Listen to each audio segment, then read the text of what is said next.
My name is Delia Marchetti. I am 74 years old. I spent 31 years as a field surveyor for the Provincial Fish and Game Authority in British Columbia, and before that, I worked 6 seasons as a trail crew lead in the Chilcotin, and before that, I was the youngest of 2 daughters born to Francois Marchetti and his wife Odette in the town of Quesnel in the Cariboo in the year 1950. I am telling you this now because my mother died on the 14th of February of this year, and with her died the last person living who knew what I knew, and who had agreed with me, and who had agreed with our father before he went, that we would not speak of it until it could no longer hurt anyone. I do not know that it can no longer hurt anyone. I know only that I am running out of years in which to speak it, and that the recorder my nephew Thomas left on the kitchen table when he visited last month has been sitting there long enough. Thomas asked me to tell him what happened to Noel. He asked me gently, the way he asks things, and I told him I would think about it. And he drove back to Williams Lake, and I sat in the kitchen for 3 weeks, doing very little except looking at the recorder. I will say this into it, and when I am done, I will give it to Thomas, and then I am finished. I have thought about how to say this for more than 60 years. I do not intend to be clumsy with it now. Noel was my twin. We were born 11 minutes apart, me first, and she used those 11 minutes against me for the rest of our childhood, claiming they gave her a wisdom I could not have earned in so short a head start. She was not wrong. We were not identical in appearance. She was darker, quicker in the face, given to silences that could stretch across a whole afternoon without discomfort to her, and with considerable discomfort to whoever sat across from her. I was the one who talked. She was the one who watched. Our father used to say that together we made one complete person, and he said this with such warmth that it never stung. He meant that we were better together, not that we were halves. He was a precise man in how he used language, and when he said something kind, he meant it precisely. Noel married Gilles Paradis in the spring of 1959. She was 22 years old, and he was 27, a millwright from Horsefly, who had come to Quesnel for a contract job, and had stayed because of her. She did not tell me she loved him until 6 months after the wedding. She told me she had decided to love him, which is not the same thing, and which I understood to be, in her particular way of thinking, a greater commitment than the feeling would have been on its own. He was a quiet man with large, careful hands and a quality of stillness in a room that reminded me of our father. They were not unhappy. I do not want to imply they were unhappy, because they were not. They were a young married couple building something together out of ordinary materials, and the ordinary materials were solid. He died in the autumn of 1960. A drive shaft at the mill let go at a particular angle and at a particular speed, and there was no preparation for it, and no reason and no meaning to extract from it, and Noel was 23 years old and a widow, and that was what there was to say. I drove to Horsefly to be with her, and I stayed 2 weeks. The house was a small rented house on the edge of town, with a woodshed and a garden that Gilles had dug out for her in the spring. I remember she was particular about that garden in a way she was not particular about the house itself, and when I arrived, the garden had been put to bed for winter with a care that seemed almost excessive. Every plant staked or covered or pulled and composted, the beds turned over, the edges cut clean. She had done that in the 3 days between his death and my arrival. I asked her about it later, and she said it needed doing. That was Noelle. When the world gave her an unbearable thing to carry, she found the nearest task that required her full attention, and she did it until she was done. At the end of the 2 weeks, she told me she was all right, and she meant it in the way she always meant things, which was without performance and without appeal for sympathy. She was not all right, of course, but she was the kind of person who processes grief as a private matter, the way a tree processes ice, from the inside outward, slowly, and she did not want witnesses to it. In the summer of 1961, she told me she was going up to our father's trapping cabin on the Blackwater River, above Nazco, to spend August and September alone. Our father had not used the cabin in 6 years. He had bad knees by then, and the access trail was steep. The cabin was a good structure, tight enough, with a small iron stove and a cache of split wood, and a creek 30 meters down the slope that ran clear until November. I drove her to the trailhead myself on the 4th of August, and I watched her go up the trail with her pack and her sleeping roll and a canvas bag of provisions, and she did not look back, and I drove home. That is a fact. She did not look back. I have thought about that since, about whether it meant anything, and I have concluded that it did not mean anything, that it was simply her character. She had always been the one who did not look back. She was supposed to return to Quesnel by the 15th of September. She did not return. My father drove to the trailhead on the 17th and hiked into the cabin and found it empty. The stove was cold. Her bedroll was there. Her provisions were partially used. A tin plate sat clean and upturned on the shelf. There was no note. There was no sign of injury or disturbance. The creek was running normally. He found 2 sets of boot prints in the mud below the cabin, hers, and a second set he could not account for, very large. The heel pressed so deep into the softened ground that he measured the depth with his thumb and found it went past the second joint. He told me this on the telephone that evening, and I drove up the next morning, and we stood in the mud beside the creek and looked at what was left of those prints. And I did not know what to say, and my father did not know what to say, and so we said nothing.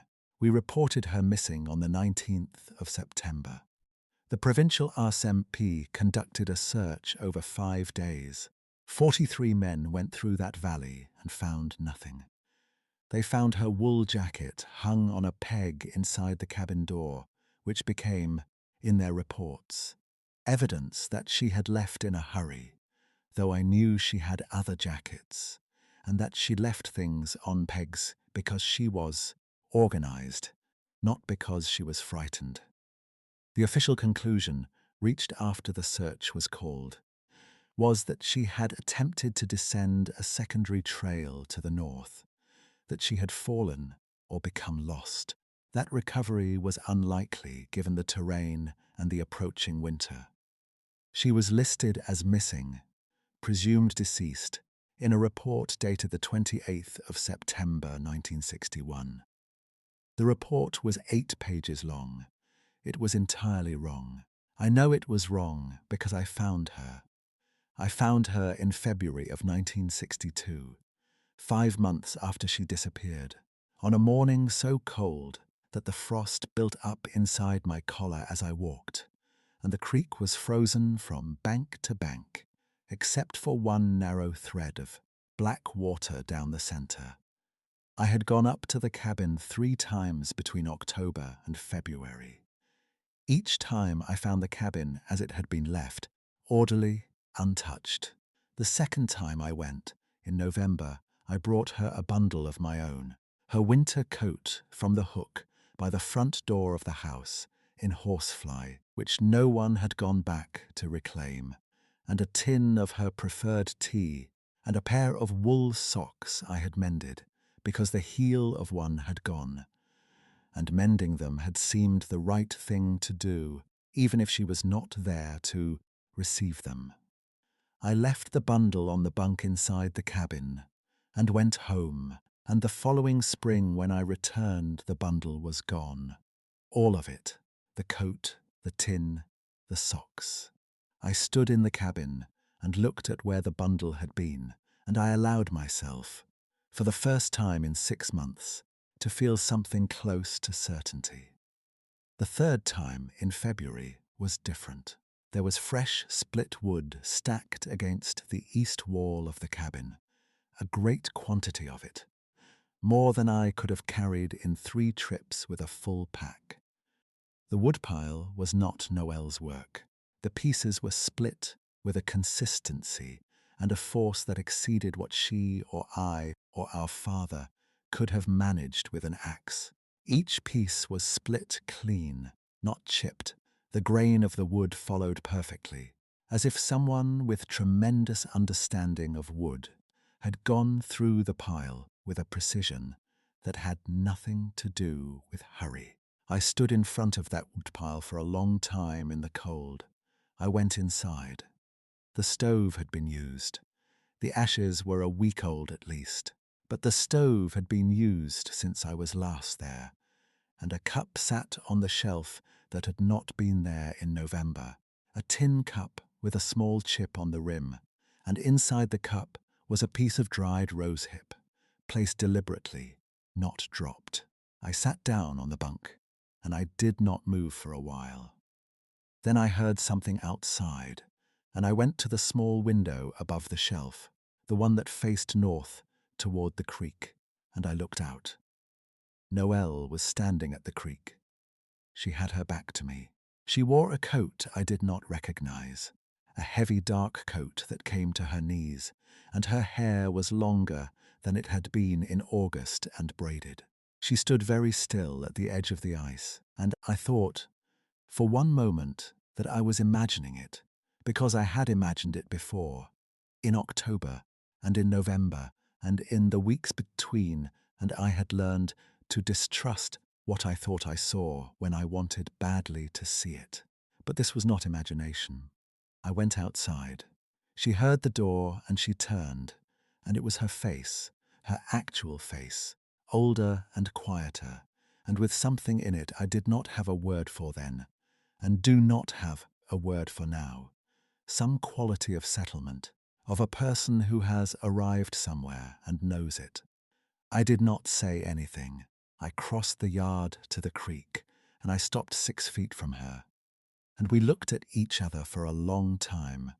And then she said, in a voice so low I had to lean toward it, "I knew you would come back." She said it without accusation and without relief, as a simple observation, the way she had always made observations. I asked her if she was hurt. She said she was not. I asked her if she was cold. She said she was not. I asked her if she was eating. She looked at me with an expression that was almost the wry expression I remembered from our girlhood, and she said she was eating, that she had been eating since August, that she was not going to expire from want of supper, and that was such a Noel thing to say, in such a Noel voice, that something in my chest released that had been locked for 5 months, and I had to look at the creek for a moment rather than at her. Then I asked her if she was coming home, and there was a pause before she answered, a pause long enough that I understood the answer before she gave it. She said, "Not yet," and then she looked past me, up the slope toward the tree line, and I turned to look too. He was standing at the edge of the trees. I do not have a better word for the pronoun. He registered to me as a he, though I cannot say with certainty what that registration was built on. He stood at the upper edge of the clearing, perhaps 30 meters, from where Noel and I stood at the creek, and he was entirely still in the way that very large things can be entirely still, with a quality of held weight that the air around him seemed to accommodate rather than resist. I will tell you what I observed.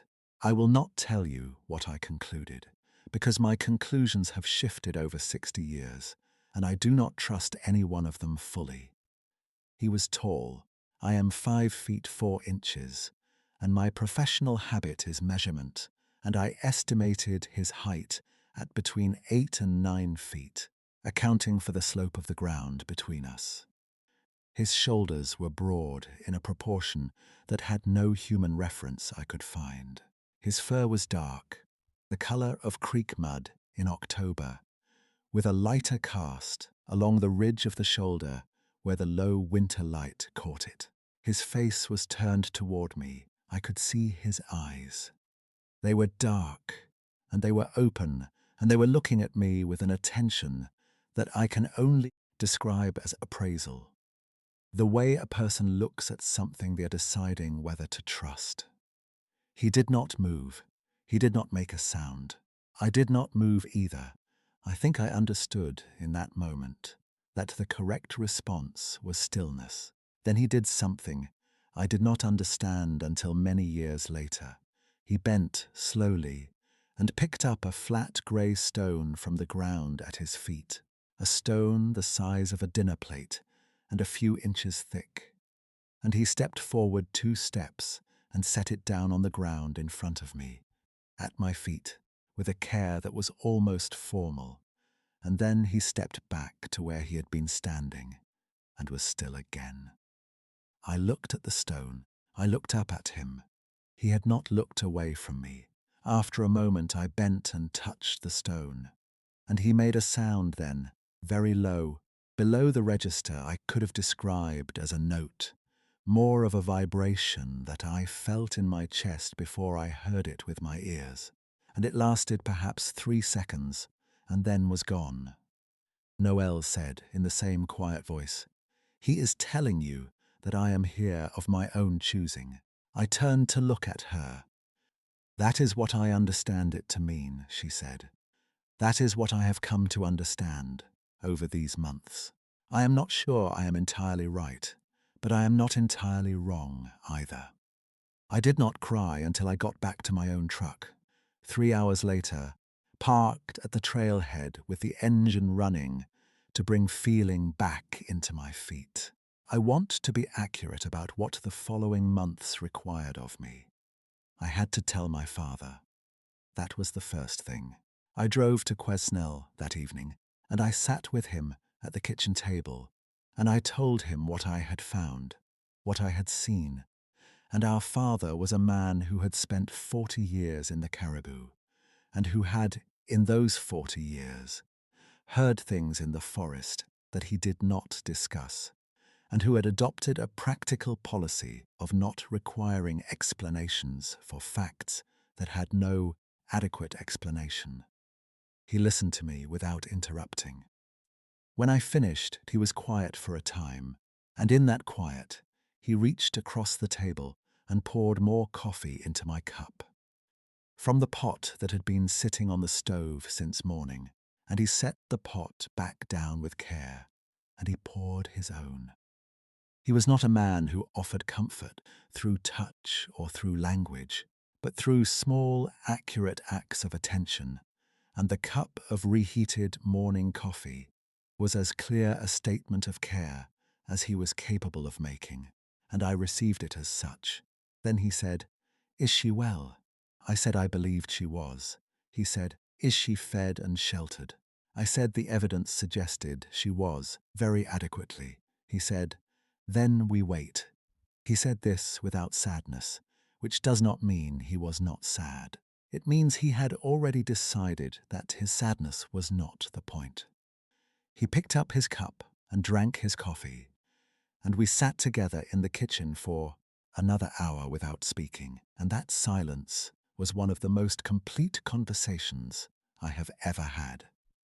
The second person was Hector Savard, who was then the deputy game warden for the Nasco district, and who had been part of the original search.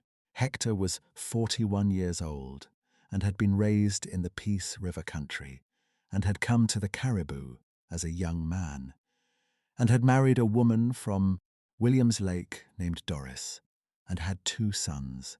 He was a careful man, methodical in the way of someone who has learned that the forest rewards patience and punishes assumptions. And he was the kind of man who, when confronted with information that his training had not prepared him for, chose to sit with the information rather than reject it. I told Hector what I had found on a Tuesday in March of 1962 in the parking area outside the district office in Nazco, and he listened with his arms crossed and his eyes on the middle distance. And when I finished, he said, "I will not file anything." He said it simply, as if it were the obvious conclusion, and in his universe, I think it was. He said one other thing, which I have thought about many times since. If she is safe and she is there of her own will, then there is nothing to investigate. He drove away, and we never spoke of it again until the year before he died, in 2008, when he told me something, and I had not known.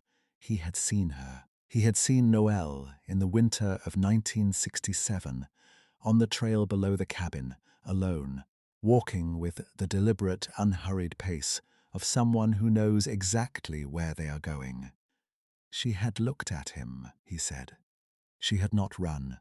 She had looked at him for a long moment, across the distance of perhaps 40 meters. And then she had turned and walked back up the trail. And he had let her go.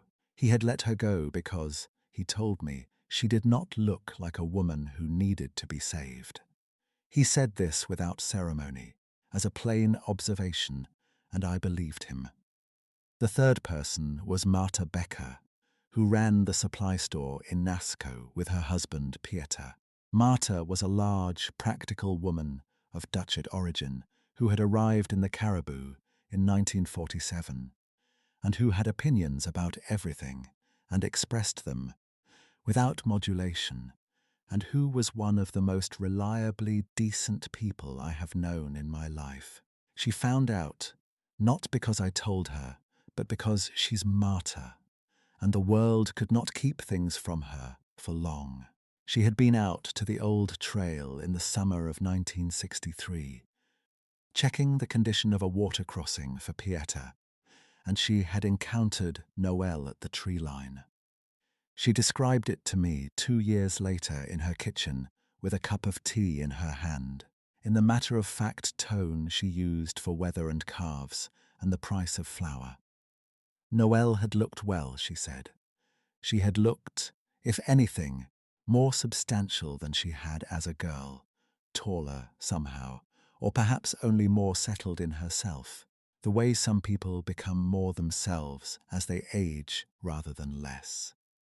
She had spoken briefly, just a few sentences, and she had asked after our father, and Marta had told her that he was well, and that his knees were no better.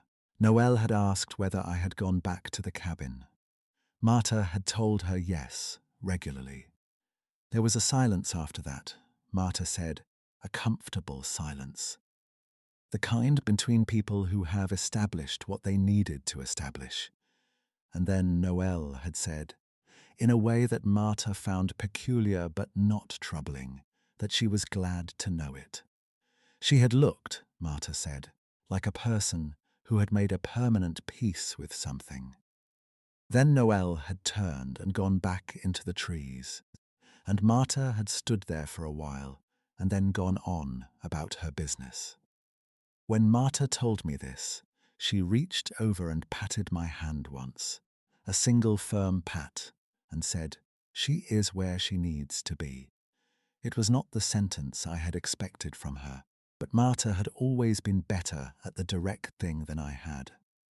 I will tell you about the bundles, because the bundles are what I have held on to.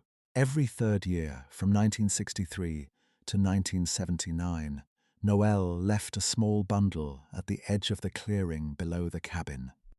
I do not know how she knew I would check, only that she knew it, because she had always known me better than I knew myself, and she knew I would check, and I did check, every summer and every autumn, and every third year there was something waiting for me. The bundles were wrapped in birch bark, tied with a strip of leather, and the contents were specific and considered. Dried yarrow and juniper berry, and one other plant I eventually identified as a variety of wild ginger that grows in the creek valleys of the Cariboo. Interior, a small carved piece of wood, not rough carving but deliberate and skilled, once a bird, once a fish, once a shape I could not name, but which seemed to me to be a pair of figures standing close together. And twice, a piece of river quartz worn so smooth and regular it fit exactly in my palm. The carvings were sometimes hers, and sometimes, I believe, not hers. The quartz was not something she would have carved. The quartz required no carving. It required only that someone had carried it a long distance and placed it there. The bundles stopped in the autumn of 1979. I went up in September of that year and found the last one. And the last one was the one Thomas asked about, because I had told him once, when he was young and asking questions about Aunt Noel, that the last bundle had held something I had never shown anyone. It held the two things it had always held, the dried plants and the wood carving, but it also held a lock of hair, dark hair, tied with a thin strip of leather, and the hair was not Noel's colour. Noel's hair was the colour of creek mud in summer, dark brown with a warmth in it. This hair was darker, the true black of charcoal, and the strand of it was long enough to have come from something that was not small. I did not know what to do with that, and I still do not, and I have kept it in a small tin box in the back of my wardrobe for 45 years. And I will leave it to Thomas, and I will let him decide what to do with it, because I am tired of deciding. After 1979, there were no more bundles. I went back in 1980, and in 1981, and in 1982, and there was nothing. The cabin was standing, but no one had been inside it in a long time. I could tell by the dust on the shelf, by the way the door stuck where the frame had swelled and not been worked in years. I went back each of those years, and I sat inside for an hour, and I walked down to the creek, and I stood there, and I listened, and there was nothing to hear except the creek and the wind, and once a woodpecker in the standing timber to the west, hammering at something dead. I did not allow myself to draw conclusions. I did not know what had happened, and I did not know what it meant, and I held both of those things without filling them in, because Noel had taught me, by example across a lifetime, that not everything requires a conclusion. Our mother knew. I want to be clear about that.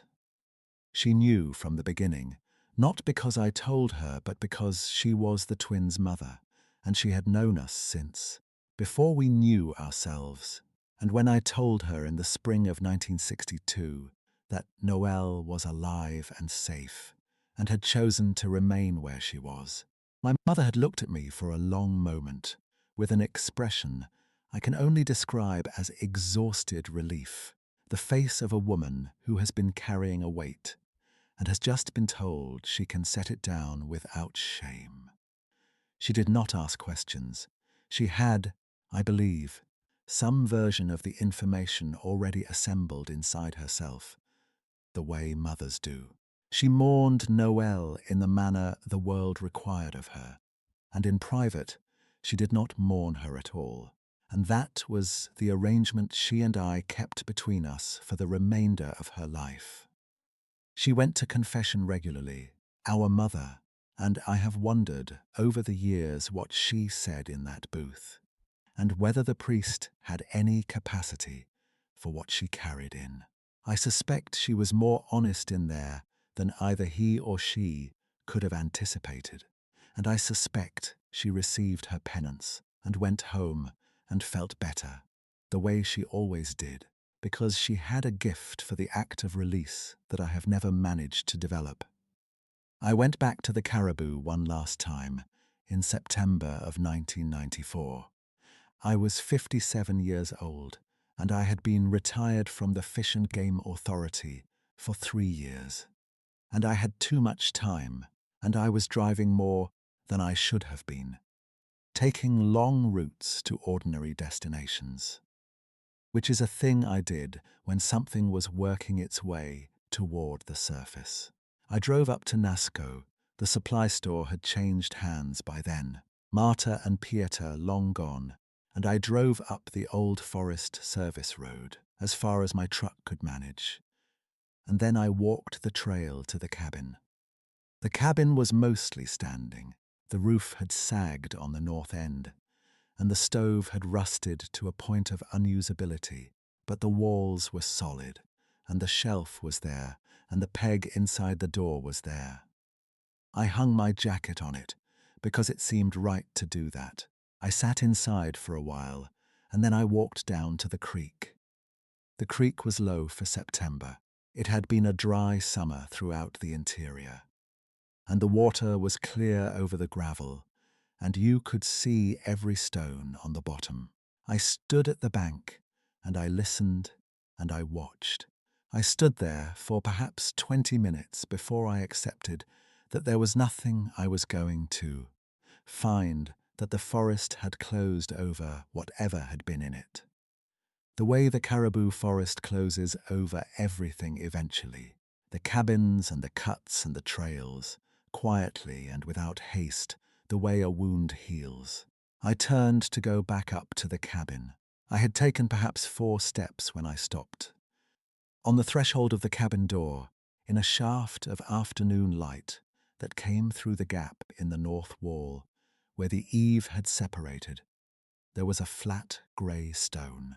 It was not the one from February of 1962. That one I had left where it was placed, in front of my feet at the creek, because it had not seemed right to move it.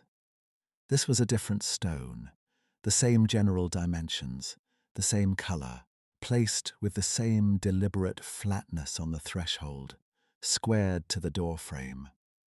I had not placed it. It had not been there when I arrived. I had crossed that threshold twice, and I am a surveyor by training, and I notice surfaces. I stood and looked at it for a long time. I did not touch it. I did not move it. I stepped over it carefully and went inside and got my jacket from the peg and went back down the trail to my truck, and I drove home, and I did not go back after that. I do not know what the stone meant. I have thought about it now for 30 years, and I have come to the following position, which I offer not as a conclusion, but as the best approximation I have been able to build. It meant that something was still there, or that something had passed through, or that the place remembered what had happened in it, and was willing, in its particular wordless way, to say so. I do not know more than that. No one knows more than that. What I know is what I saw. I know that my sister stood at a frozen creek in the winter of 1962 and looked at me with the face of a person who had arrived somewhere and meant to stay. I know that she left me evidence of herself across 16 years, in birch bark bundles left where she knew I would find them, and that the evidence was careful and specific, and made by someone who understood that I would read it. The way a surveyor reads a landscape, which is to say attentively and without embellishment. I know that the creature I saw at the edge of the trees was not what I had been taught the world contained, and I know that my education on that point required revision, and I have revised it, and I am not sorry. I know that my father went quietly, and my mother went quietly, and that Hector Savard went quietly, and that Marta Becker went quietly, and that each of them carried this alongside me without having been asked to make a formal decision about whether they believed it or not. Because the thing about the Cariboo, and about the kind of people who made their lives there in those years, is that they had a particular relationship to the unexplained. They had grown up alongside it. They had navigated seasons that humbled them regularly. They had learned to be comfortable in the presence of what they could not name. The forest asks that of you, and most of them had given it. I have not spoken Noel's name aloud in 20 years, in the context of this.